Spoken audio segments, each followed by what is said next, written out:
Reka subire ndabahe kaze mwese shuti banywanyi bacu mukunda kandi mugakurikira amakuru n'ibiganiro tubandanya gushikiriza kuri iyi mbonesha kuri yanyu mukunda cyane muri Rudende ya Isange TV imbonesha kure ibashikiriza amakuru n'ibiganiro biba bigezeho kandi biba byakura amatohoza mu bisata bitandukanye haba muri politiki mu nkino mu ndero n'iperereza mu gateka kazi na muntu mu makunguye kuri ndetse n'andi makuru yose abari karavugwa ijya nino.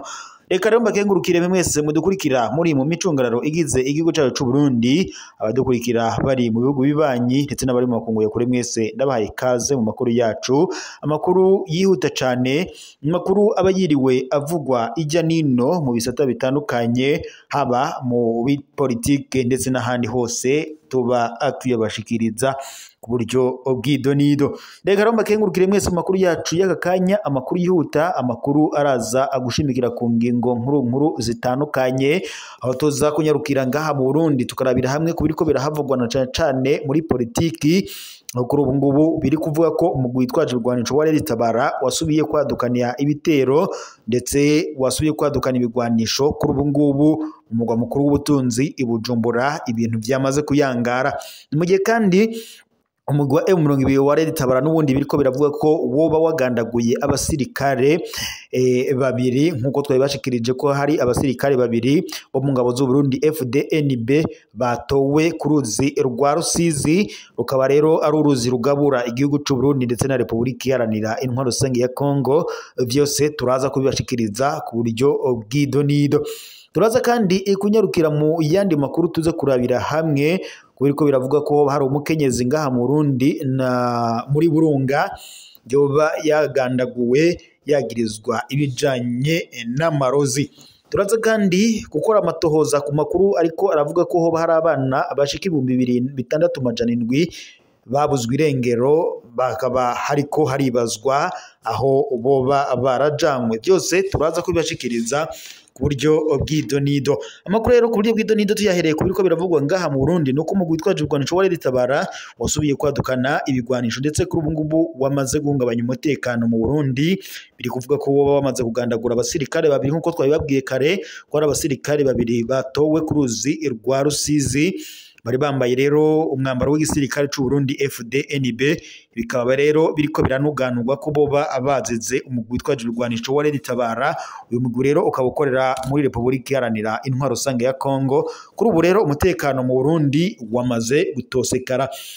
Gusa amakuru twahawe n'amasoko yacu ndetse nkuko twaganiriye n'umuvugizi w'umugwi wa M20 na Murantunga, nkuko twaganiriye n'umuvugizi wa Tabara Patrick Nahimana yashikirije ko kuri ubu umugwi wa Tabara witeguriye kugaba ibitero mu Burundi nkuko amakuru duhabwa n'uyu muvugizi wabo wabidushikirije.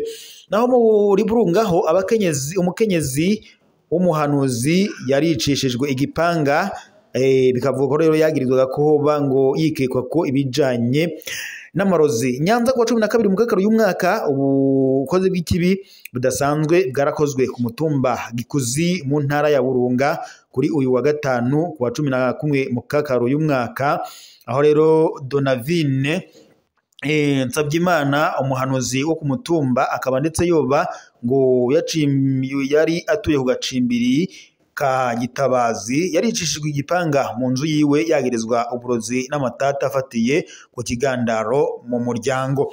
Ubwo babibonye benshi hamwe ndetse n'abapolisi, ibyo byabaye hafi isaha 5 z'umugoroba muri komine ya Kera ya Vugizo ubu iri muri Nyanza mu ndinganizo nshasha y'igihugu. Uwikekwa ko ayo mabi yoba ari Boniface Nyandwi aturuka ku mutumba wa Mahembe, yoba rero ngo yarinjiye mu nzu y'uwo yishwe imbere yo kumutemaguza igipanga gushika apfuye aca arahunga. Birateye agahinda kuko nta muntu numwe yatabaje hakiri kare. Iyo biba byamenyekanye hakiri kare byari gushoboka ko ico kibi kitari kuba, niko imwe mu ndongozi z'igipolisi igaragaza kababaro. Uretse ico gikorwa kibi cabaye ca Boniface, hari ibimenyetso by'uko ubwo bukozi bw'ikibi bwoba bwari bwateguwe. Izina ry'umwigisha Emmanuel Ndayirukiye iragaruka bishimitse ngo yoba kandi yaheruka kubura umwana wiwe, ngo bikaba rero vyari bitegekanijwe ko aganduka kuwa gatandatu w'uwa 12 Mukakaro. Kubwo abantu batari bakeye bavuganye n'imbonesha kure yacu, uwo mwigisha ngo yoba yarashikirije ku mugaragaro ko ngo atazoganduka Donavine akiriho. Ayo majambo akaze yumviswe mu kibano, ashimangira ko hoba hategurwa kwihora birimo ndetse no kwizera amatengetenge. Ako karere kamaze umwaka wose kari mu ruhagarara rwo kwikekana ko uburozi. Abanyagihugu bavuga ko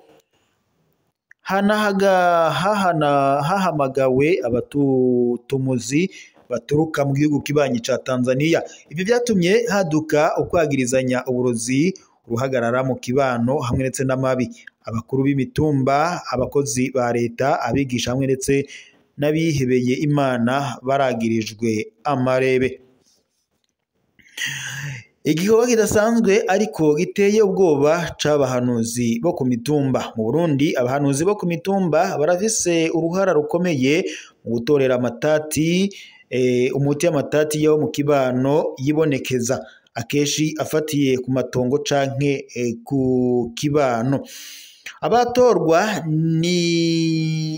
n'ikibano bashira imbere ibiganiro ndetse no kunywanisha, ariko mu gihe urwikeko rwabaye rwishi, abo bahanuzi akenshi babonwa nk'abasi canke babangamirwa na bamwe ndetse n'abandi, cane ko bakorera rimwe na rimwe ku madosiye akomeye. Nivyo bituma rero mu yandi makuru utunyarukiye kubiko biravugwa mu ntara zitandukanye zigize igihugu cacu c'u Burundi.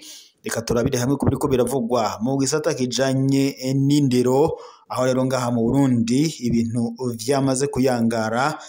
Amakuru rero ahari mu ntara ya Karusi nuko kuri ubu ngubu abana bashika 6700 babuzwe irengero, bikavuga ko rero baba bajanwa mu bihugu bibanyi nka Tanzania, aho bajanwayo kudandarizwa ndetse no gukoreshwa imirimo y'inguvu, nkuko ibisata bitandukanye nkuko mu ndero na cane abigisha ndetse indongozi zo mu mashure zibigarukako.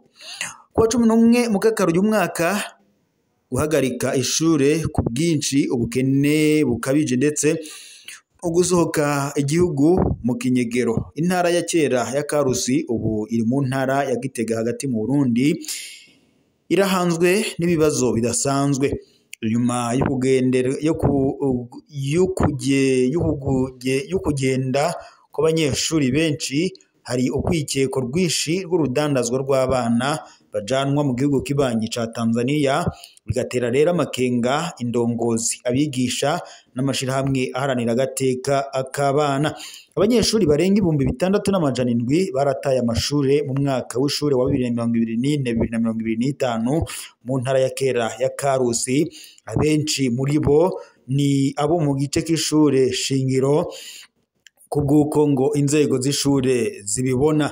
Ni ingorane rero itavugwa ariko iriko irahungabanya amashure, igatuma ndetse amashure agaragara, ikanatera umutima uhagaze abanyagihugu bo muri ico gice.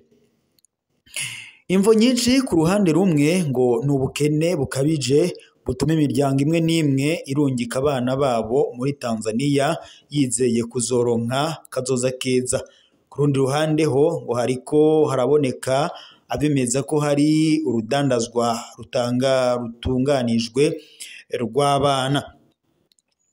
Ababejejwe kuri ivyo bibazo bivugwa, umushikiranganji w'indero n'ubushakashatsi François Vyarimana aremeza uburemere bw'ico kibazo. Umushikiranganji kandi avuga ko yatanguje dosiye idasanzwe kuri ico kibazo c'Ikarusi, akanizeza ko hazoba gukorana n'ibindi bisata byo mu bushikiranganji. Ibi bikaba byababaje benshi kuko Karusi yahora izwi nk'intara y'akarorero mu bijanye n'ivyigwa ku rwego rw'igihugu. Abanyeshuri baho bararusha abandi mu kibazo ca leta. Amashirahamwe aharanira agateka k'abana avuga ko hari ubucakara buriko burakorwa ku buhinga bushasha. Abana bake rero bamaze kugaruka bavuga ko bakoreshwa bunyamaswa, ibikorwa vyo mu ngo, bakora ntibahembwe, gukora mu mirima ndetse no gufatwa nabi. Gushigikira imiryango ikennye mu ntumbero yo kugabanya ibitigiri vy'abagerageza kugenda kunagura amakomite ajejwe gukingira abana ku mitumba, amasezerano hagati y'u Burundi na Tanzania kugira ngo abajanwe bamenyekane kandi batahukanwe. UNICEF mu itangazo ryayo riheruka yahamagariye leta y'u Burundi kurondera inyishu iciye mu bisata bitandukanye kandi yihuta. Ubwa benshi mu babikurikiranira hafi Karusi ngo siyo yonyene irimwo ico kibazo n'ikimenyetso c'ingorane ziri mu Burundi hose. Ubu burere rero businzikajwe n'ubukene n'umwiheburo bushobora gukurikira iyo nzira atagikozwe. Ikibazo si ubukene, si ukumenya aho abo bana bagiye gusa, ariko ni hariho ko hakorwa iki kugira ngo abo bana bata ishuri bagarukanwe.